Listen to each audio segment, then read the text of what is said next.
So Sprint's had their time to shine in the spotlight, and now it's AT&T's turn. What's going on, guys? I'm Aaron from PhoneDog.com, and the Epic 4G Touch, or Galaxy S2 Epic 4G Touch, has been out for a couple of weeks. But AT&T users, get ready, because the Galaxy S2 is coming to you. It's going to be available starting Sunday, October 2nd, for $199.99. So finally, a subsidized price. You don't have to import it overseas, or from overseas, rather, with that nice $700 price tag. You're getting the sucker for $200. Now, the question is, yeah, it has that dual-core 1.2 gigahertz Exynos processor. It looks just like the international version with a 4.3-inch Super AMOLED Plus display, but is this a device to get, or should you go with something like one of AT&T's LTE devices in a couple of months when those come out? We're going to try and figure that out in the full review, but first, special thanks to my boys at Best Buy Mobile, because they're always so good about hooking us up with phones for use in our One Paw Bandit game. When you go into Best Buy Mobile, whether it's to get an AT&T, a Verizon, a Sprint, or a T-Mobile phone, they're going to hook you up. They're going to make sure not only you're walking out working, but that you get a phone. They're not biased. They're going to help you figure out what's best for you, and that's pretty cool, I think. At Best Buy Mobile,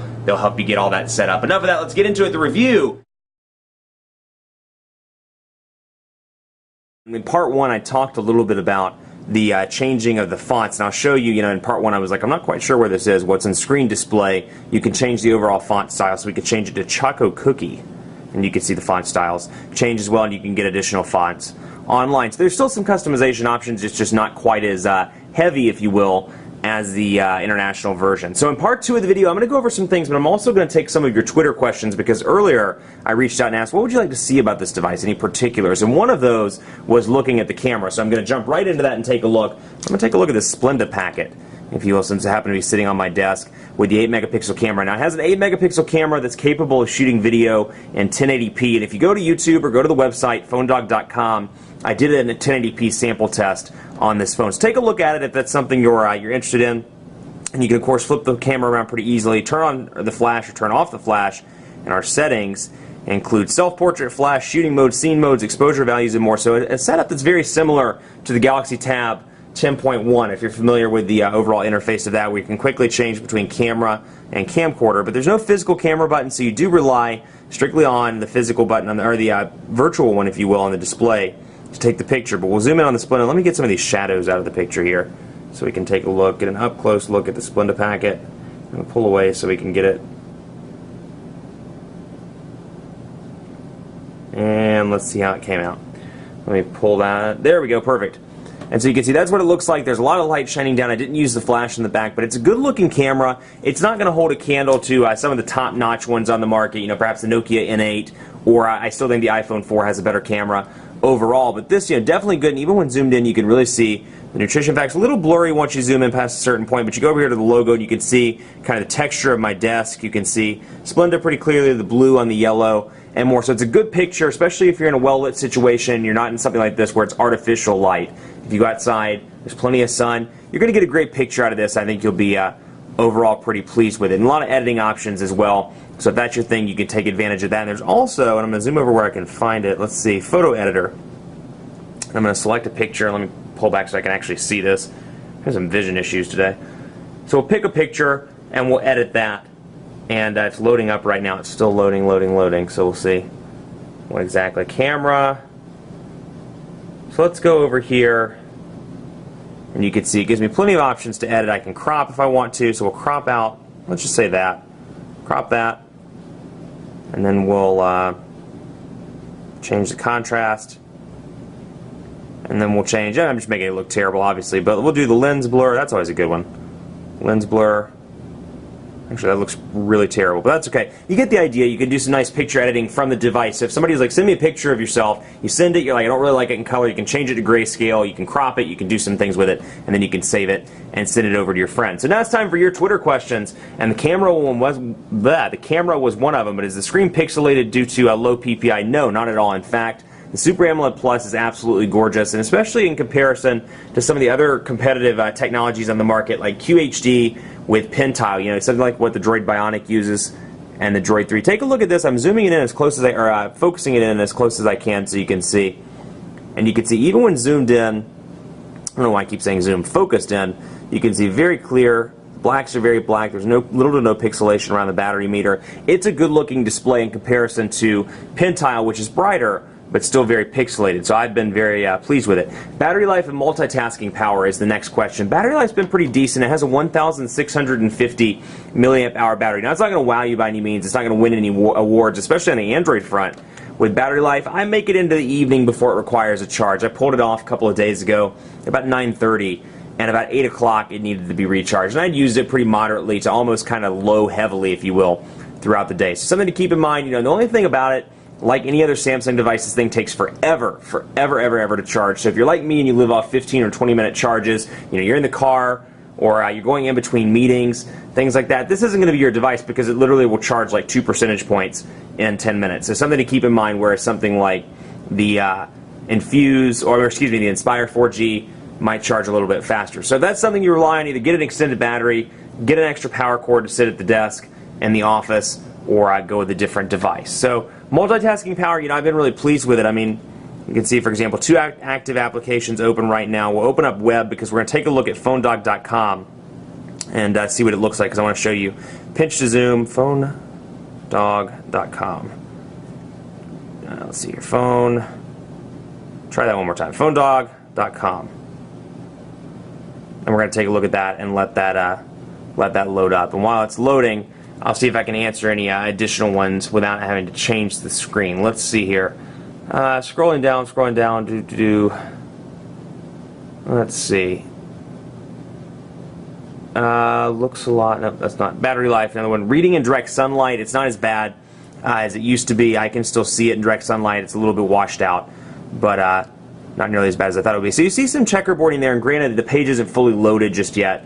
But again, quick transitions thanks to that dual-core processor between portrait and between landscape. Now again, it's, you know, kind of screens of scale, if you will. If you're coming from something like the Epic 4G Touch with that 4.5-inch display, yeah, do not ask again. This is a cool feature I'll show you in just a second. If you're coming from that, then it may bother you. It's a little bit smaller display, but I think it's perfectly reasonable. And again, pinch to zoom very fast. It's almost a kind of creepy fluidity, if you will. I mean, very, very fluid to the point where it's a little odd.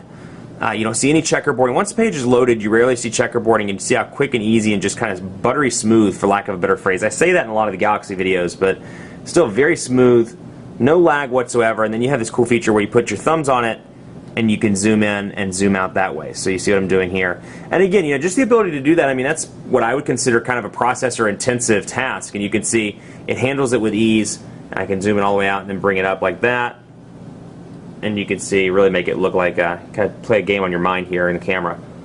You all are like, stop that, Aaron, stop that. But you get the idea, and then over in landscape mode as well. Now, one thing I really like is when you zoom out to that point like I just did, you can open up a new window, and then we'll zoom back out of that one. And then over here, you can see it brings it right back up where I left off, and it gives me a nice page preview so I can see exactly where I left off. Let's take a look at Media Hub too, because I want to show you what Samsung's custom interface here looks like for my media, or for media rather, and for movies and TV rentals, things like that. So it's loading up right now, and you're going to see the featured content up here at the top. I'm going to Bridesmaids, for example, and you can see it allows me to watch a preview. I can own it for 18 bucks or rent it for $3.99. I can watch it on the device, and it brings up the summary, the actors, the directors, things like that. I don't want to update right now, but I guess I have to if I want to use it. Let's try, see if it'll let me into anything else. Yeah, it looks like I'm going to have to update that, which I don't have time to do in the video. But you got a quick glimpse there of what Media Hub looks like, and then you have Social Hub as well, which will bring it up right here. And I can get my email delivery, I can sync up my social network, kind of a social aggregation tool between Facebook, Twitter, and more. So I'm not going to actually set that up, but I just wanted to pop in there and show you what it looks like. So let's go into Quadrant Standard and take a look at that really quickly. These devices are known for having excellent Quadrant Standard scores, and not to spoil it for you, but the Galaxy S2 is no exception. Now, call quality wise, I've been really pleased with this device. The earpiece is nice and loud, and I noticed this one doesn't get as hot as the Epic 4G Touch. The Epic 4G Touch kind of got hot right around here at the top of the display, so if you held it up against your ear for an extended period of time, it was a little toasty after a while, and your ear kind of got like, ouch, this is a little hot. You know, if you're on an hour call or an hour and a half conference call, it got warm, that's for sure. I don't see that on this one, and also the wireless radio appears to be pretty decent as well. I took it to an AT&T dead spot in North Charlotte, and overall I was pretty impressed. It was choppy, you could tell it was staticky, thought it was going to drop the call a couple of times, but overall I was pretty impressed with it. Send those benchmark results. Come on now. Very impressed with it, and my callers had no problems hearing me with decent service as well. So, you know, I passed the call test with flying colors. Battery life's going to be pretty decent with moderate use. But, you know, I'd carry an extra car charger if you're going to use it on a regular basis and use it pretty heavily. Carry a car charger, carry a spare charger for the office. 3,202 on quadrant standard. So compare that to something like 2,000 to 2,500 that you see with, you know, the other high-end devices like the Droid Bionic, like the Photon 4G, like the Evo 3D, and you really see how well these devices perform. Now, again, quadrant standard is kind of a day-to-day, or isn't a day-to-day performance test. It's more of a kind of, you know, elevated performance test, if you will. It doesn't really talk about real-life specs. I mean, all these devices that I mentioned in this video are pretty fast because they have dual-core processors, but you can see this one just blows it out of the water, and I've been really impressed with it. I want to show you a speed test as well. Now, granted, it's 4:55, so we're kind of into rush hour, and I am uptown right now, so the speeds may not be the best in the world, but actually while that's loading up, I'll show you some of the results that I've picked up recently. You know, I'm not getting any HSPA plus speeds or anything that I would consider extraordinarily fast, with the exception of this one. Right around 8 o'clock on the 26th, I picked up one 3.47 megabits per second on the download, and one just over 1 megabit per second on the upload. Then you can see the rest. These have been taken all 22 tests all around the city of Charlotte, north, south, east, and west sides, and you can see the speed. So again, you know, right on par with Verizon's EVDO Revision A. But again, if you're comparing 4G technologies, LTE is going to blow it out of the water in comparison to HSPA plus. But still, one, AT&T is working on that. And two, you know, you may not need 24 megabits per second. You may be fine with this. And if you are, the speeds have been relatively decent. You can see I picked up some nice speeds on the 23rd as well. So it all depends on, you know, how many people are on the cell site, where you're at in the city, in various cities, and what time of day it is. Because obviously 2 a.m. is going to perform a little bit better than 5 o'clock in the afternoon during rush hour. I really like this task manager as well, and I'm kind of jumping around, but I can exit all my applications, so you don't need to download Advanced Task Killer. They've really done well with this in recent, I'd say months. I almost said years, but then I was like, no, it hasn't been that long.